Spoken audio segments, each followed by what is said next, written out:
In this video, I'm going to break down exactly how to pour concrete in cold or hot weather without messing it up so your project stays solid no matter the temperature. So first off, when it's cold outside, you got to keep that concrete warm because if it freezes before it sets, you're in trouble. Use heated enclosures or blankets to keep the temperature up, and try mixing warm water into your concrete mix. Not too hot though, or it'll mess with the curing. In hot weather, it's all about keeping things cool, so the concrete doesn't dry too fast and crack.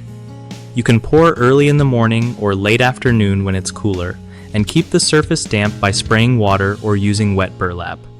Always plan ahead and watch the weather. If it's super cold or hot, you might need special additives like accelerators or retarders to control how fast the concrete sets. Also, make sure you're working fast but steady. Concrete waits for no one, especially when the weather's extreme.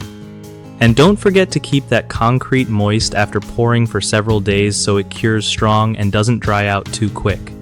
One of the biggest mistakes people make with cold weather concrete pouring is not protecting the mix from freezing, which can cause cracks and weak spots, so always use thermal blankets or heated forms.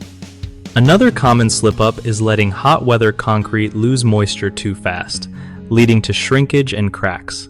The fix is keeping the surface wet and shaded whenever possible.